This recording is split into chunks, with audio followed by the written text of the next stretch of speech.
샬롬, 좋은 아침입니다. 2025년 12월 5일 매일 성경 순서에 따라서 느헤미야서 13장 1절에서부터 14절까지 말씀을 우리 함께 묵상하며 기도하는 시간을 가지도록 하겠습니다. 오늘 말씀의 제목은 느헤미야의 개혁입니다. 전체적인 내용을 살펴보면 백성들은 모세의 책, 율법 말씀을 듣고 그 안에 쓰여져 있는 내용에 따라서 암몬 사람과 모압 사람을 이스라엘의 회중에서 분리시키는 즉각적인 순종을 보이게 됩니다. 총독 느헤미야가 잠시 동안 부재한 사이에 대제사장 엘리야십이 성전의 대적자였던 암몬 사람 도비아를 위해서 성전의 곳간이었던 창고를 큰 방을 마련해주는 언약을 위반하는 아주 중대한 잘못을 저지르게 됩니다. 바사 제국에서 돌아왔던 느헤미야는 이 사실을 알고 격분하여서 도비아의 세간살이들을 방 밖으로 내던져 버리고 그 방을 정결하게 하는 복구 작업을 하게 됩니다. 이는 성전의 거룩성을 지켜나가기 위한 상징적인 행동이었던 것이죠.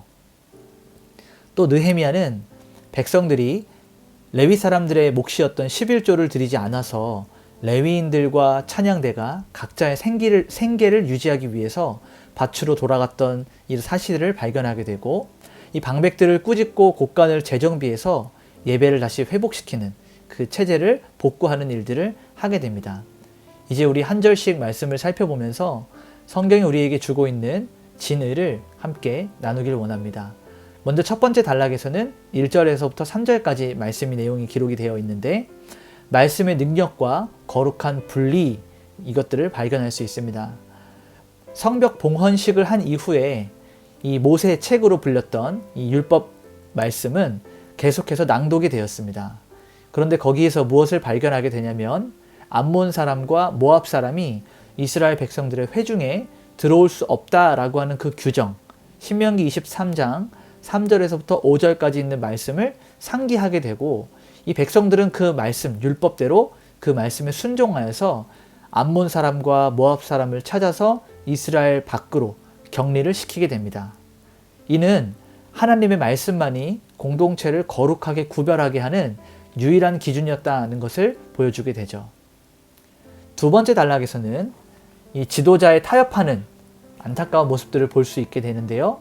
4절에서부터 5절까지 말씀을 보게 되면 이 엘리야십은 대제사장이었는데 하나님의 거룩성을 지키고 가장 깨끗하고 정결을 유지해야 되는 최고의 책임자였는데 이 성전의 대적자였던 도비아, 우리가 느헤미야서를 보게 되면 2장 초반과 그 다음에 4장에서도 이 도비아가 등장하는 것을 볼 수 있습니다. 근데 그런 도비아와 친분을 맺어서 성전의 거룩한 영역을 사적으로 사용할 수 있도록 허용한 거예요. 이건 굉장히 큰 잘못이죠. 그래서 이 성전 곳간은 이 성전 창고는 사실 율법대로 11조와 또 그 하나님께 드려졌던 헌물을 보관하는 제사장과 레위인, 성전 봉사자들을 지원하는 그런 용도의 공간이었습니다. 근데 이것을 이스라엘의 대적자였던 성벽을 재건하지 못하게 했던 그 도비아에게 내어준 것은 이 엘리야십이 하나님 앞에 그리고 이스라엘 백성들 앞에 큰 죄를 지었던 것이죠. 하나님의 영광과 하나님의 사역을 이 세속적인 이익과 인간관계를 들이대서 맞바꿨던 최악의 타협이자 성전을 모독했던 것입니다. 이 느헤미야는 잠시 동안에 이스라엘을 떠나 있었어요. 왜냐하면 그 왕에게 느헤미야가 이스라엘의 총독으로서 그 땅을 잠시 동안 관리하고 관할할 수 있었던 시간이 다 끝났기 때문에 그는 다시 바사 제국으로 복귀하게 됩니다. 근데 느헤미야가 복귀했던 이 잠시 동안의 부재 기간에 이런 일들이 벌어졌던 거예요. 영적인 공백이 일어났던 거죠. 그래서 권위 있는 리더십이 부재할 때 이 교회 공동체가 세속적인 타협에 취약해진다는 것을 우리는 보게 됩니다. 그리고 또 그 안에 있었던 엘리야십과 같은 대제사장이 세속적인 타협을 했을 때 공동체가 함께 타락하는 것을 보게 되죠. 그래서 우리는 늘 지도자들을 위해서 우리가 원하든 원하지 않든 기도해야 되고 그들의 섬김과 그들의 희생과 그들의 열심을 위해서 함께 기도하고 함께 중보해야 되는 우리의 책임과 의무가 있다는 것을 보게 됩니다. 마지막 세 번째 단락을 통해서는 이 느헤미야가 단호하게 개혁하는 모습을 볼 수 있는데 6절에서부터 14절까지 말씀입니다. 먼저 6절에서 9절을 보게 되면 이 느헤미야가 바사 제국 왕이 있는 왕국으로 복귀했다가 왕에게 휴가를 얻게 되어서 예루살렘으로 다시 돌아오는 장면이 13장 6절에 기록되어 있습니다. 근데 돌아와서 보니 성벽을 건축하고 성벽을 재건하고 이스라엘 백성들과 다시 이 영적인 회복을 일으키고 나서 복귀했다가 다시 돌아와서 보니 이스라엘 백성들이 세속적인 타협을 하고 현실이 많이 무너져 있는 것을 보면서 크게 근심을 하게 됩니다. 그러면서 이 성전을 둘러보니 도비아의 세간을 발견하게 돼요. 그러니까 대적이었던, 자기를 괴롭히고 자기를 죽이려 했던, 하나님의 일들을 방해했던 이 도비아가 성전 안의 창고를 자신의 개인적인 용도로 사용하는 것을 발견하고 나서 그 안에 있는 도비아의 세간살이를 모두 밖으로 던져버립니다. 그리고 그 방을 정결하고 깨끗하게 청소하게 됩니다.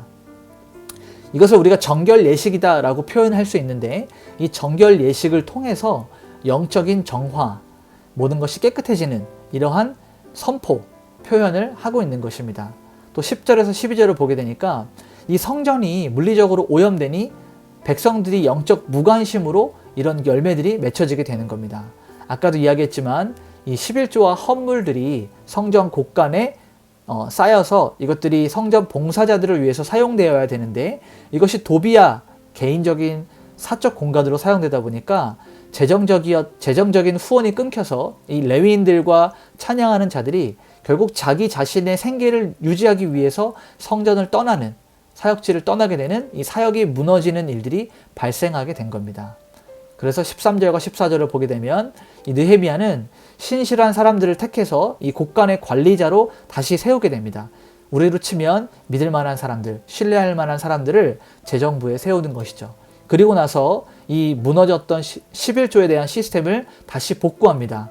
그래서 이 모든 개혁을 실행한 이후에 내 하나님이여 이 일로 말미암아 나를 기억하옵소서라고 기도합니다. 이는 자신이 하나님 앞에 많은 일들을 하고 모든 것을 돌이키는 중요한 일을 했기 때문에 내가 괜찮은 사람입니다. 하나님 나에게 복 주시옵소서라고 하는 자기 어필이 아니라 하나님의 일을 위하여서 온 마음과 정성과 시간과 물질과 에너지를 쏟았던 이 느헤미야의 마음을 기억해달라고, 하나님의 뜻이 하늘에서 이루어졌던 것처럼 땅에서도 온전히 이루어질 수 있기를 바라는 느헤미야의 선하고 아름다운 고백이었다는 것을 우리는 깨달아야 됩니다. 이 박윤선 목사님은 이 말씀을 해설하면서 참된 종교개혁, 진짜 종교개혁은 단순히 죄를 뉘우치는 감정에 머물지 않고 이 죄의 실체를 제거하는 것. 이 당시의 상황으로 보게 되면 이스라엘 백성들이 또 리더들이 이 세상적인 것들과 타협하고 또 하나님의 일에 대한 무관심, 이런 것들을 제거하는 단호한 행동이 있었고, 하나님의 율법을 재정비하는 이 실천적 개혁으로 일어나야 된다라고 이야기하고 있습니다. 진짜 종교개혁은 이렇게 행동하는 데까지 나아가야 된다라고 말했던 것이죠.